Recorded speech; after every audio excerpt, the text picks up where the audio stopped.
Shalom jemaat Tuhan yang luar biasa. Mari semangat hari ini untuk memuji dan memuliakan nama Tuhan. Boleh bangkit berdiri dari tempat Bapak Ibu Saudara dan sama-sama kita bersuka cita pada hari ini. Haleluya. Hey.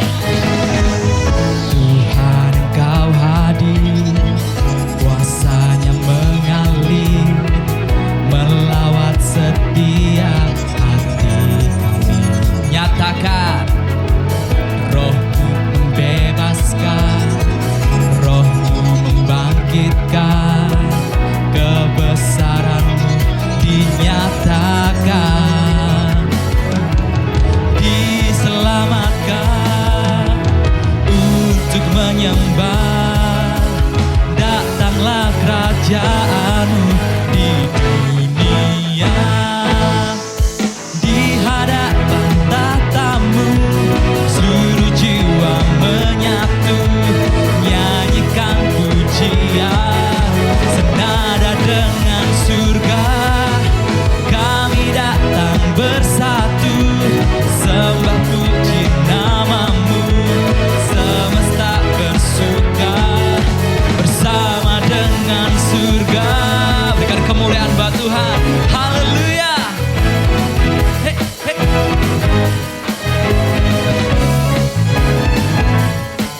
Mari jemaat Tuhan sama-sama kita mau katakan, Tuhan Engkau hadir, kuasanya mengalir, melawat setiap hati.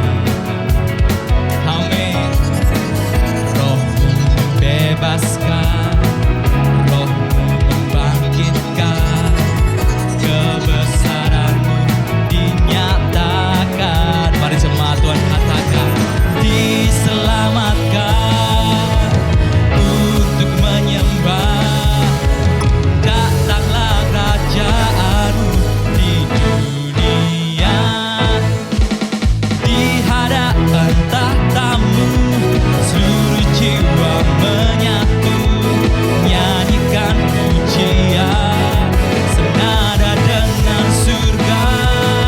Kami datang bersatu, sembah puji nama-Mu, semesta bersuka bersama dengan surga. Mari bertepuk tangan buat Tuhan kita sebab Dia Allah yang luar biasa. Haleluya.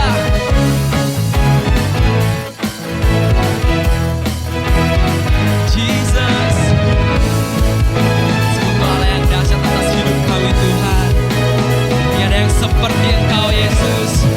Haleluya.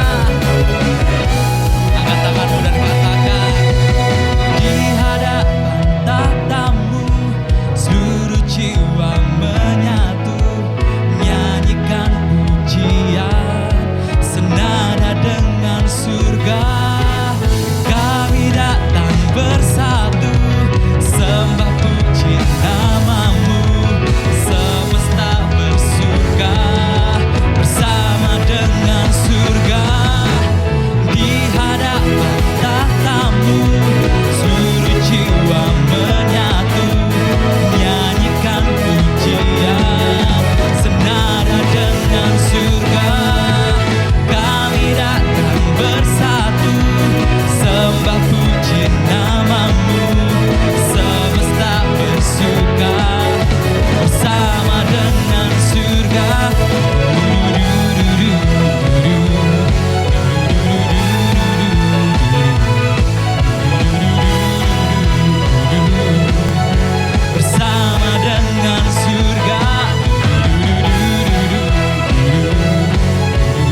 kau lepaskan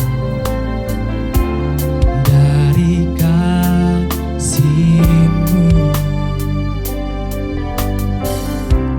Lewat lembah gelap, kau temani aku. Roh-Mu bekerja selalu untuk kebaikan. Sama-sama katakan, mengalir kuasa dari tempat maha tinggi. Bapa kekal mulia, kau hadir di sini, memulihkan hati, menyembuhkan yang terluka. Ku kan tenang bersama-Mu, Bapa. Sungguh tenang kami bersama dengan Engkau, Yesus. Yes, God. Mari jemaat Tuhan lebih lagi kita katakan, lewat lembah gelap, nyatakan kau temani aku. Roh-Mu bekerja selalu untuk kebaikan, untuk kebaikanku. Mari jemaat Tuhan lebih lagi katakan, mengalir kuasa-Mu Tuhan, mengalir kuasa dari tempat maha tinggi. Bapa kekal mulia, kau hadir di sini, memulihkan hati, menyembuhkan yang terluka. Ku kan tenang bersama-Mu, Bapa. Mengalir kuasa dari tempat maha tinggi. Bapa kekal mulia, kau hadir di sini, memulihkan hati, menyembuhkan yang terluka. Ku kan tenang bersama-Mu, Bapa. Kami tenang bersama-Mu, Yesus. Hanya Kau Tuhan. Mari setiap kita boleh agungkan Tuhan. Mari nyatakan bahwa Dia Allah yang besar atas kehidupan kita. Hanya Kau, Yesus, sumber damai, sumber penyertaan dalam hidup kami. Hanya Yesus. Pujilah Engkau Bapa.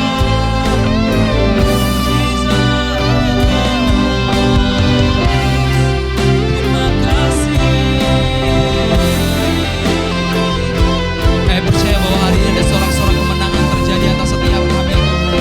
Kami percaya hari ini bahwa damai, sejahtera, sukacita, ketenangan ada atas kehidupan kami. Di dalam nama Tuhan Yesus, terima kasih Tuhan, terima kasih Tuhan Yesus. Mari Bapak Ibu Saudara, kita menaikkan doa syafaat kita. Yang pertama, kita akan berdoa buat jiwa-jiwa di luar sana, mereka membutuhkan keselamatan di dalam Tuhan. Mari kita mau berdoa. Tuhan Yesus, kami berdoa untuk setiap jiwa-jiwa di luar sana Tuhan, mereka yang masih hidup di dalam kegelapan Tuhan, mereka yang terikat oleh dosa. Kami berdoa di dalam nama Yesus Tuhan, belah terang-Mu sampai kepada mereka Tuhan. Kami berdoa Tuhan Yesus, pertemukan mereka dengan orang-orang yang tepat, yang akan membawa mereka kepada jalan keselamatan, yang bawa mereka kepada kehidupan Tuhan. Di dalam nama Yesus Tuhan, terima kasih, kami bersyukur buat jiwa-jiwa ini Tuhan. Mari yang pokok doa yang kedua, kita mau berdoa untuk bangsa dan negara kita. Mari kita perkatakan berkat untuk bangsa kita. Tuhan Yesus, kami juga terus berdoa untuk bangsa dan negara kami Tuhan. Kami terus berdoa pemulihan dari COVID terjadi bagi bangsa kami. Bahkan program vaksinasi yang masih terus berjalan Tuhan, aku berdoa semua berjalan dengan baik Tuhan. Di dalam nama Yesus Tuhan, aku berdoa untuk pemerintah dan bangsa kami Tuhan. Mereka yang duduk di kursi pemerintahan, kami berdoa biarlah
Shalom Bapak Ibu Saudara, senang rasanya kita bisa bertemu kembali dalam ibadah yang sangat powerful, luar biasa hari ini.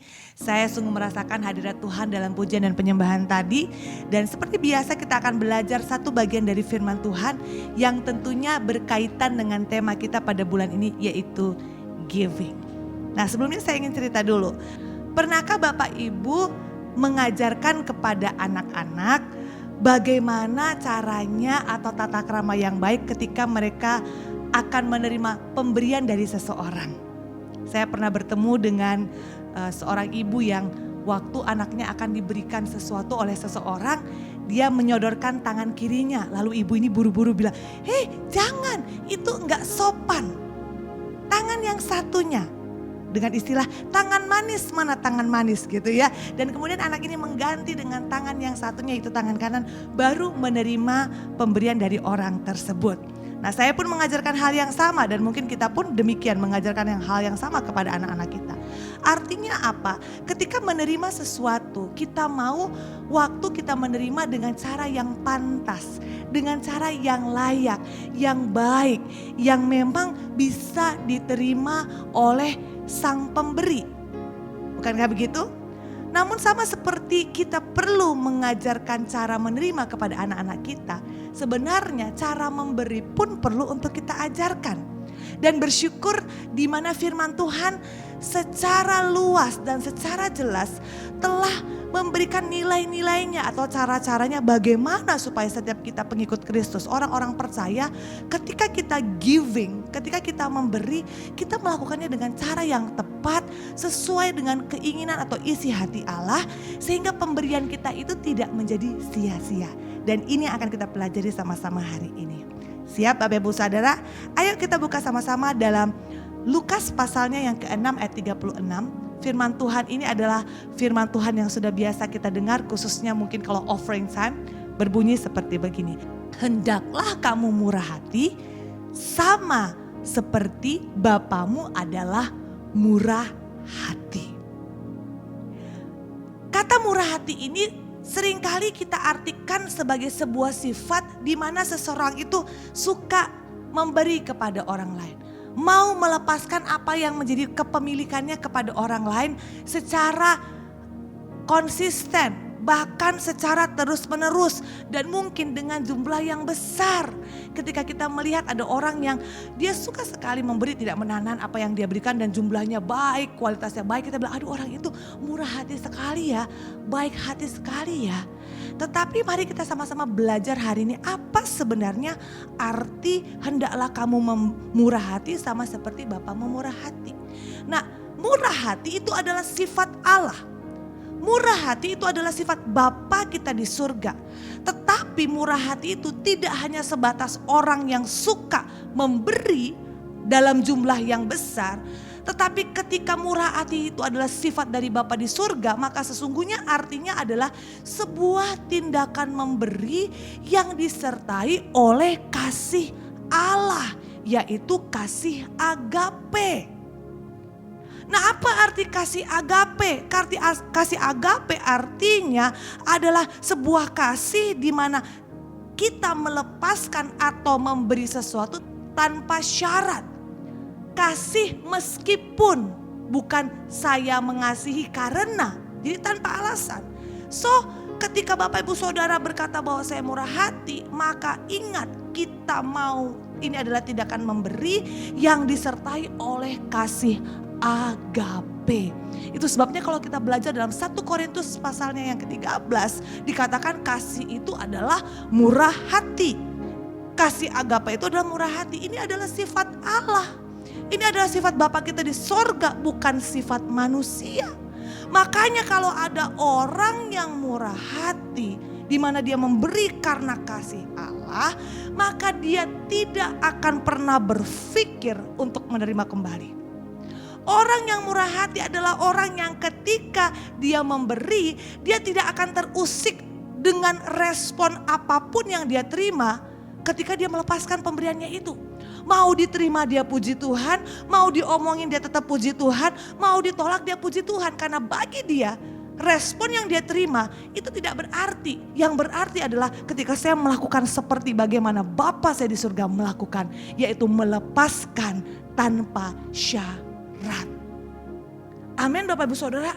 Makanya kalau kita paham akan pengertian ini, kata murah hati ini yang adalah sifat Allah, maka saya yakin kita gak akan pernah alergi ketika kita mendengar pengajaran tentang memberi, tentang memberikan persembahan, tentang offering time. Kita gak akan komplain ketika di masa pandemik ini ada berita yang disampaikan tentang kita perlu memberi. Kita gak akan komplain karena kita tahu ini adalah sifat Allah. Karena kita tahu bahwa cara saya memberi berbeda dengan cara orang dunia memberi. Karena waktu saya memberi tanpa syarat.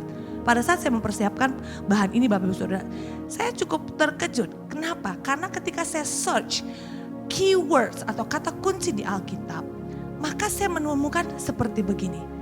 Ternyata kata percaya atau belief ini muncul 272 kali di Alkitab. Lalu kata kasih, di mana kita tahu kasih ini dianggap sebagai satu sifat yang adalah milik Allah sendiri, bahkan Allah itu adalah kasih.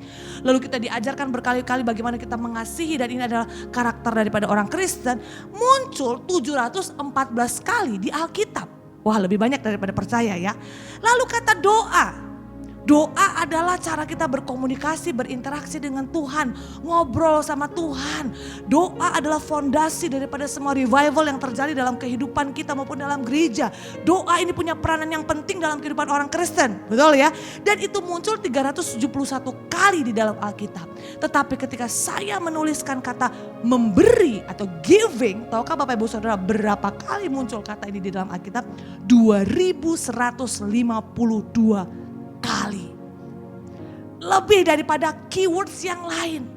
Nah, waktu saya lihat itu saya kaget. Nah, lalu saya mulai berpikir, Tuhan kenapa sampai muncul 2152 kali?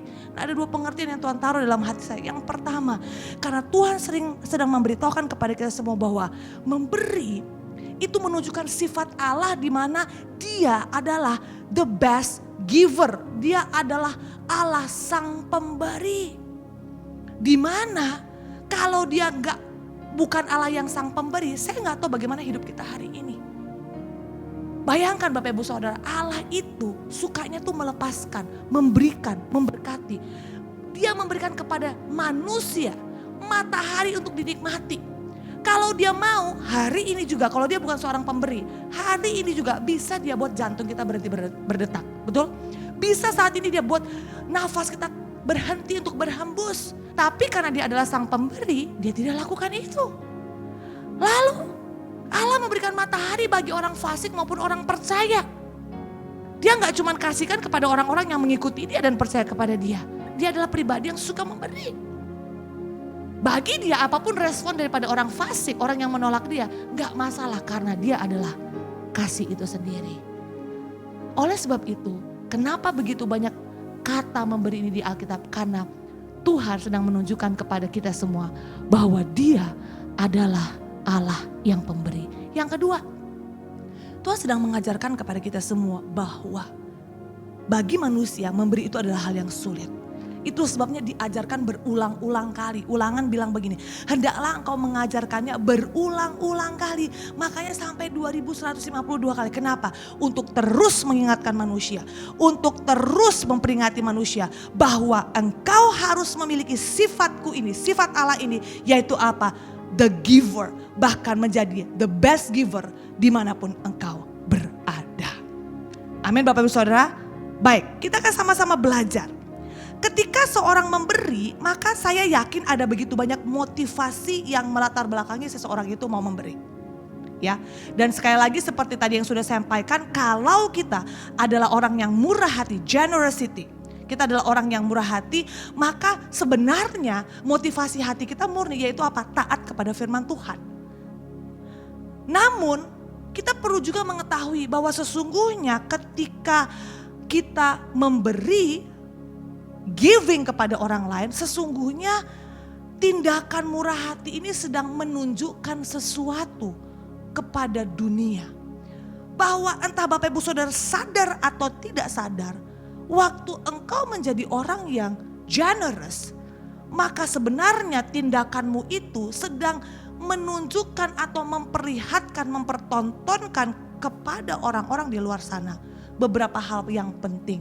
Dan ini yang perlu kita sadari sehingga kita tahu bahwa sesungguhnya apa yang saya lakukan ini memberikan dampak yang besar kepada sekeliling saya. Yang pertama, ketika Bapak Ibu Saudara menjadi orang yang murah hati, maka sesungguhnya murah hati menunjukkan bahwa saya menghormati Tuhan. Artinya apa? Sebagai orang Kristen kita diajarkan untuk menjadi pribadi yang menghormati Tuhan sebagai pencipta. Dan kerap kita menyamakan kata menghormati Tuhan itu dengan tindakan penyembahan. Betul? Menyembah, tunduk kepada Tuhan. Namun sadarkah Bapak Ibu Saudara bahwa memberi itu adalah bentuk penyembahan yang aktif? Giving is an active worship in our daily life, dalam hidup kita sehari-hari. Amsal 14 ayat 31 berkata seperti begini. Siapa berbuat baik kepada orang miskin menghormati Allahnya. Amsal jelas berkata, jadi waktu Bapak Ibu Saudara memberikan sesuatu kepada orang yang membutuhkan, kepada orang yang miskin, mungkin mereka ada di jalan, atau itu dalam bentuk materi. Tapi mungkin Bapak Ibu Saudara pernah mengalami bertemu dengan orang yang miskin dengan kasih daripada orang tuanya. Sehingga waktu Bapak Ibu Saudara datang kepada anak ini, Bapak Ibu Saudara mau memeluk dia, menemani dia, menghibur dia. Maka kita sementara apa? Waktu kita melayani orang tersebut kita sedang menghormati Allah. Waktu Bapak Ibu Saudara sedang memberikan waktumu mendengarkan cerita curhatan seseorang yang sedang dalam miskin damai sejahtera.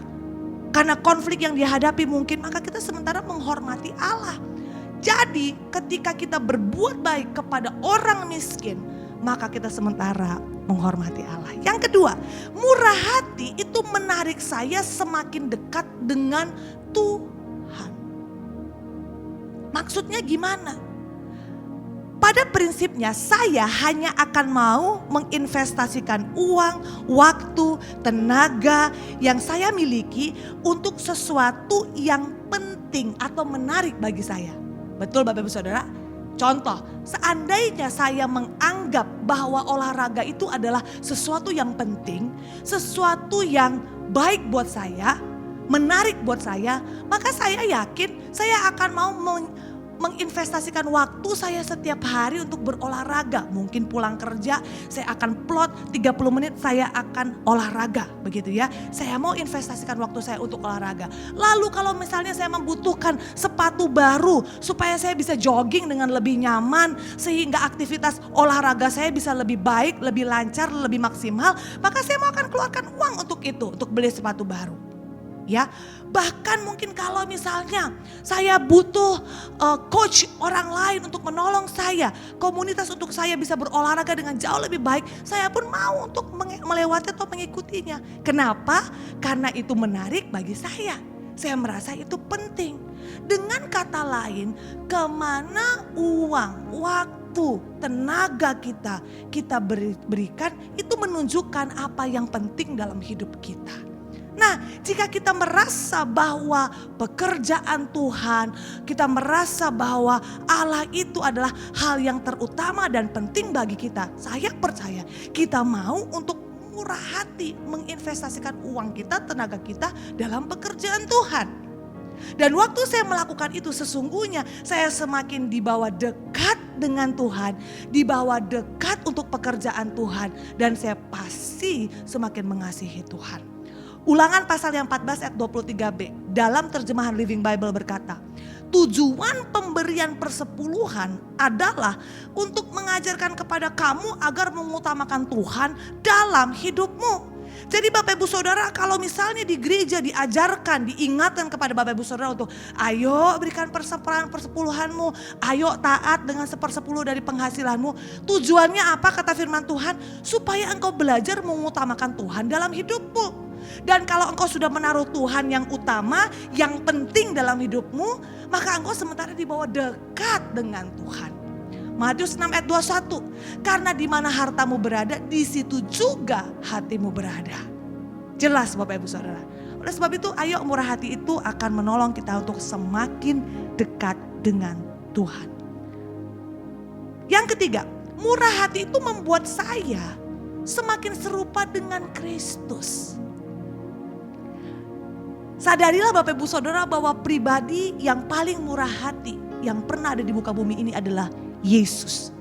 Kenapa? Karena Yesus tidak hanya menyerahkan harta kepemilikannya, tetapi dia mau menyerahkan nyawanya bagi kita umat manusia yang berdosa.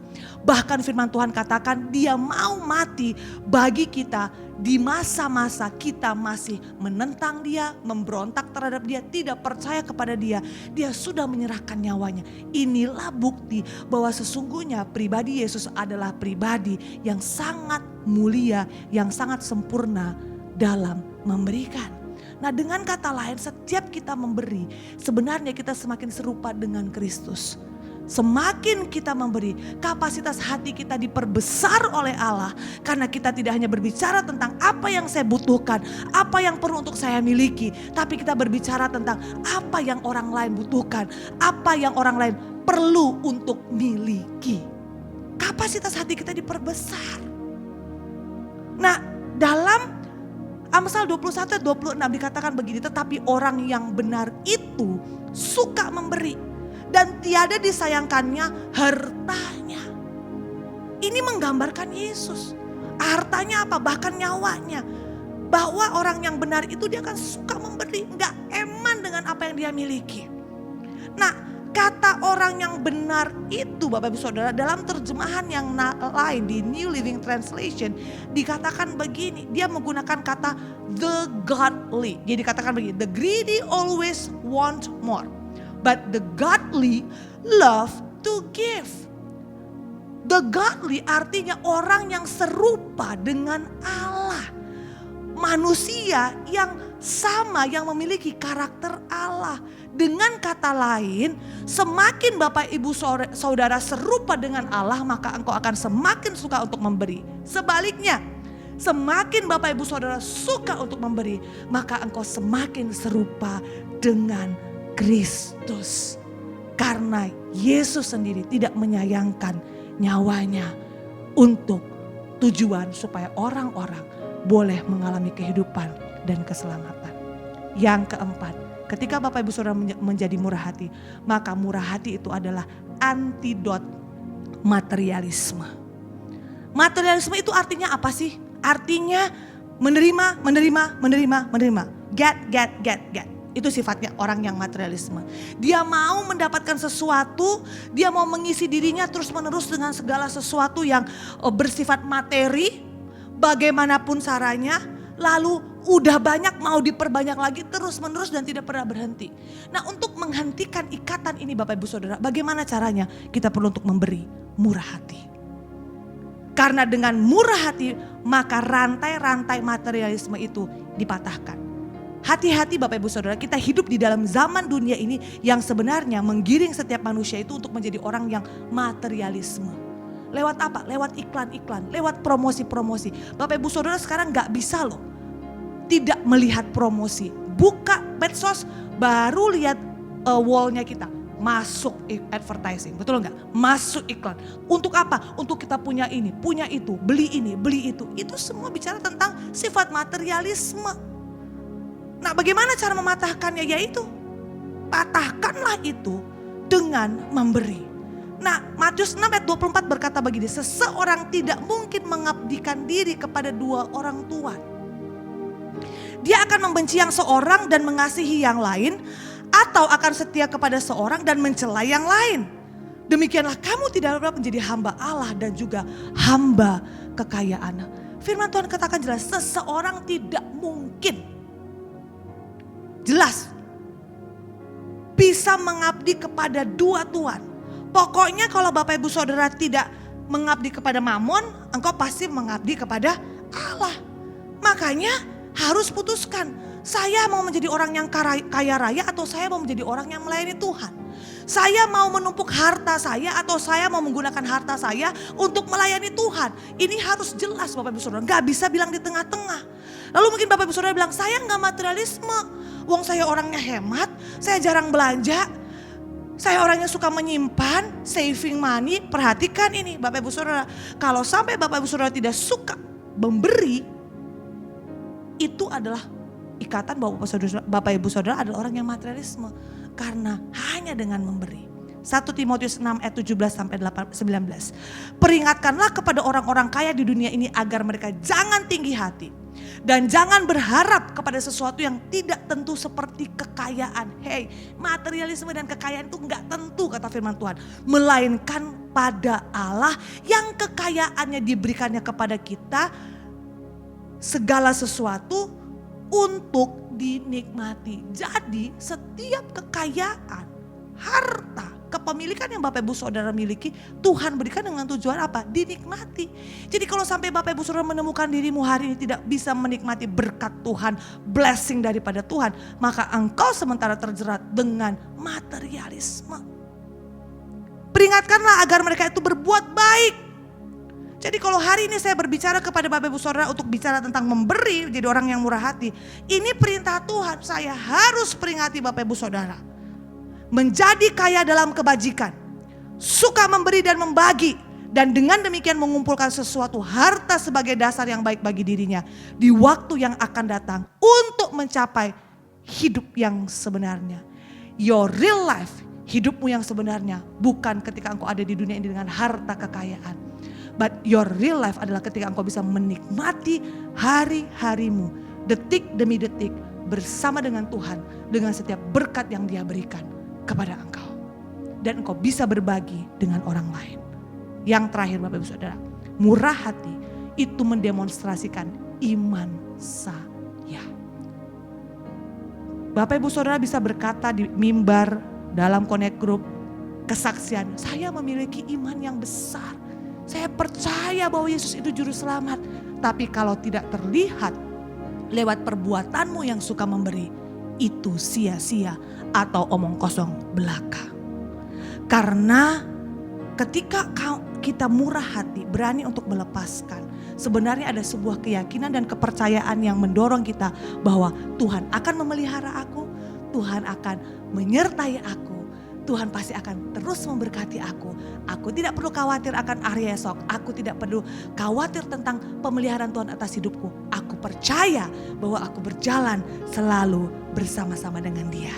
Filemon 1 ayat 6 firman Allah yang hidup berkata, aku berdoa agar sementara engkau bersaksi tentang imanmu, imanmu itu akan menguasai kehidupan orang lain. Karena di dalam engkau mereka lihat kebaikan yang berlimpah-limpah yang datang dari Yesus Kristus. Dalam New Living Translation dikatakan, you are generous because of your faith. Jadi orang diberkati bukan karena khotbahnya, bukan karena firman Tuhan yang keluar, bukan karena omongan manis yang kita sampaikan. Saya ini orang yang percaya, saya ini orang yang beriman. No, tetapi karena apa? Orang melihat generosity atau kemurahan hatimu berlimpah-limpah, engkau membagikan apa yang menjadi milikmu kepada banyak orang. Itulah yang menunjukkan imanmu bagi dunia ini. Maleakhi 3 ayat 10. Bawalah seluruh persembahan persepuluhan itu ke dalam rumah perbendaharaan supaya ada persediaan makanan di rumahku, dan ujilah aku, kata firman Tuhan semesta alam, apakah aku tidak membukakan bagimu tingkap-tingkap langit dan mencurahkan berkat kepadamu sampai berkelimpahan. Bapak Ibu Saudara, waktu Bapak Ibu Saudara bisa memberi, bahkan ini katakan persepuluhan, 1/10 dari persembahan penghasilanmu setiap hari, engkau langsung bisa berikan kepada Tuhan. Itu menunjukkan engkau beriman bahwa pemeliharaan Tuhan itu akan ada dalam kehidupanmu sepanjang bulan itu. Tapi kalau sampai hari ini Bapak Ibu masih ragu, aduh ini gimana, ini kurang, itu kurang, ini menunjukkan bahwa engkau belum memiliki iman yang sepenuhnya di dalam Tuhan. Hanya orang percaya yang mampu memberi tanpa rasa khawatir. Saya akan tutup dengan sebuah ilustrasi Bapak Ibu Saudara. Dan ini betul-betul menolong saya untuk saya menjadi orang yang mau rela untuk memberi. Jadi satu kali saya melihat suami saya, kami lagi ada di dalam mobil. Kemudian anak saya yang perempuan minta dibeliin French fries, kentang goreng. Kami dalam perjalanan lalu dibilang, aku pengen makan kentang. Setelah itu Bapak Ibu Saudara, apa yang terjadi? Suami saya bilang gini, beli kentang, ngapain ya beli kentang ya? Aku kepengen makan kentang. Dan karena suami saya sayang dengan anak perempuannya, pergilah kami. Lalu dia bilang, tapi kita drive thru aja. Hanya beli kentang. Oke, kami beli drive thru di sebuah restoran. Lalu ada kentangnya, apalagi ya udah pokoknya minta kentang, kita beli 1 pack yang besar untuk dia, selesai lalu kemudian dibayar sama suami saya gitu ya. Setelah dia order, dia bayar, kemudian dia berikan kentang ini kepada anak saya, ini ya gitu, selesai. Nah kemudian apa yang terjadi Bapak Saudara, udah jalan mobilnya, suami saya minta, dia ambil, minta 2 dong dek. Bapak Ibu Saudara tahu apa yang terjadi? Anak saya teriak dan dia bilang, gak boleh, ini punya aku. Suami saya bilang, coba minta sedikit. Gak mau, ini milikku. Nah waktu saya melihat itu, saya agak sedikit kaget. Saya pikir kenapa dia gak mau beliin. Tapi kemudian saya mendapatkan 3 hal Bapak Ibu Saudara. Dari kejadian itu di mana Tuhan bicara kepada saya. Yang pertama, anak saya tidak sadar bahwa sesungguhnya pemilik kentang goreng yang sah itu bukan dia, tetapi suami saya. Betul enggak? Kenapa? Karena waktu dia minta, maka suami saya yang bawa mobil ini dengan rela hati membawa mobil ini ke restoran. Lalu kemudian dia yang pesan, setelah dia yang pesan, dia yang keluar uang untuk bayar. Lalu setelah dia keluar uang untuk bayar, dia terima makanan itu. Lalu kemudian dia yang menyerahkan ke tangan anak saya. Dengan kata lain sebenarnya suami saya punya hak, papanya punya hak yang sangat absolut terhadap kentang tersebut. Betul nggak Bapak Saudara? Karena dia yang menyediakannya. Lalu yang kedua Bapak Ibu Saudara, anak saya tuh nggak sadar bahwa kalau misalnya papanya mau ambil kembali kentang itu dari tangannya, kalau papanya mau, itu bisa saja dilakukan. Kenapa? Dia yang beli. Lalu dia bisa saja, suami saya bisa saja larang dia makan. Kamu gak boleh makan ini ya, sampai nanti malam. Bisa aja, atau sampai besok pagi baru boleh dimakan. Bisa saja. Kenapa? Karena dia yang beli. Atau sebaliknya, dia juga bisa menambahkan jumlahnya. Terserah suami saya yang punya kemampuan untuk menyediakan, memberikan kepada dia kentang tersebut. Lalu saya berpikir yang ketiga, Tuhan bicara yang ketiga.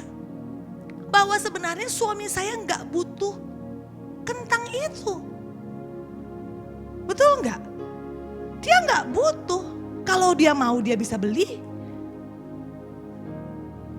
Dia enggak perlu kentang itu. Hanya karena anak saya minta makanya dia beli. Lalu kepingin coba. Tapi anak saya tidak mengerti.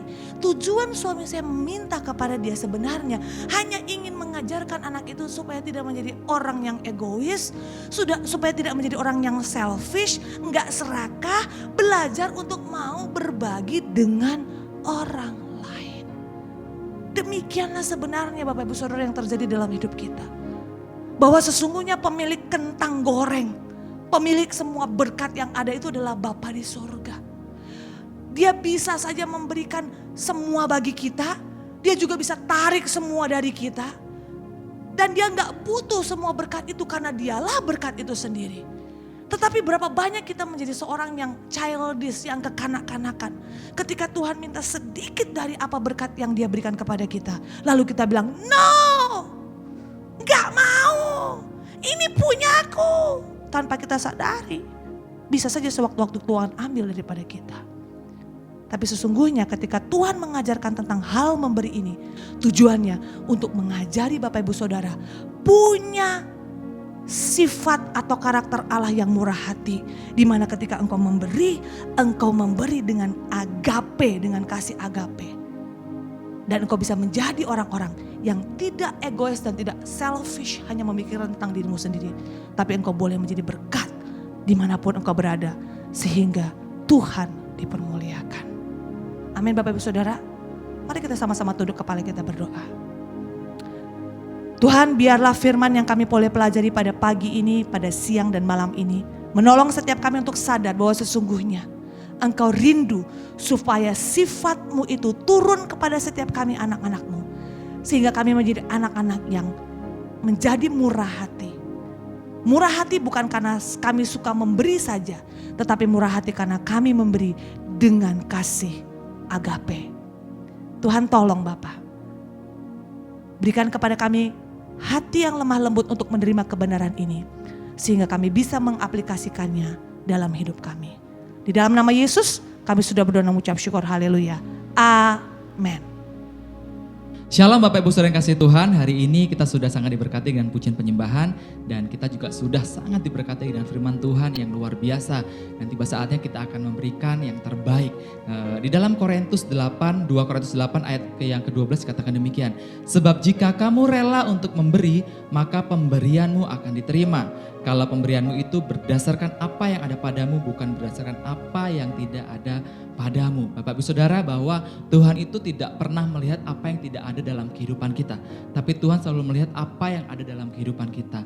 Mungkin kadang ketika kita melihat orang memberi, orang lain memberi dengan lebih banyak daripada kita, tapi mari sama-sama pada hari ini kita belajar, Tuhan mau hati kita tertuju hanya kepada Tuhan ketika kita memberikan persembahan, bukan dengan yang tidak ada, tapi dengan apa yang kita miliki. Bapak Ibu Saudara, saya sangat kagum dengan anak-anak Sitrikit. Kenapa? Karena ketika mereka beribadah, mereka selalu ditanya apa tujuan dalam beribadah. Maka mereka akan menjawab yang pertama adalah memuji Tuhan, yang kedua mendengarkan firman Tuhan, dan yang ketiga adalah memberikan persembahan. Dan ketika mereka menjawab, mereka tidak menjawab dengan yang lemas-lemas, dengan lunglai, tapi mereka menjawab dengan semangat. Salah satunya adalah ketika mereka memberikan persembahan. So, mari sama-sama hari ini kita ambil semangat dari anak-anak kita untuk memberikan persembahan yang terbaik buat Tuhan. Bukan tentang nominalnya, tapi Tuhan mau melihat hati kita ketika kita memberi kepada Tuhan. Saya percaya bahwa setiap kita jemaat Sitrimanan sudah tahu bagaimana memberikan yang terbaik untuk Tuhan. Mari praktek pada hari ini kita memberikan yang terbaik buat Tuhan. Dan kita akan melihat bahwa pekerjaan Tuhan semakin luar biasa dalam setiap kehidupan kita. Persembahan perpuluhan, mingguan, bahkan ucapan syukur bisa ditransfer ke dalam rekening gereja. Ada di layar Bapak Ibu Saudara, juga ada kris yang bisa di-scan untuk Bapak Ibu Saudara bisa memberikan persembahan. Terima kasih, Tuhan Yesus berkati, selamat memberikan yang terbaik untuk pekerjaan Tuhan. Jemaat yang dikasih Tuhan, angkatlah kedua tanganmu dan terimalah berkat Tuhan. Tuhan menyinari engkau dengan wajahnya, Tuhan menghadapkan wajahnya kepadamu, Tuhan memberkati dan mengasihi engkau. Diberkatilah keluar masukmu, diberkatilah kesehatan, diberkatilah keluargamu, diberkatilah buah kandunganmu. Diberkatilah pekerjaan tanganmu, apa yang dikerjakan oleh tanganmu dibuat Tuhan menjadi berhasil. Dan kemanapun kakimu melangkah di situ tanah diberikan kepadamu. Diberkatilah pelayananmu, diberkatilah juga studimu. Dia adalah Tuhan yang tidak pernah meninggalkan dan melupakan engkau. Oleh karena Bapa di surga, Yesus Kristus yang mengasihi kita semua, dan penyertaan daripada Roh Kudus sampai selama-lamanya. Haleluya, amin. Tuhan memberkati.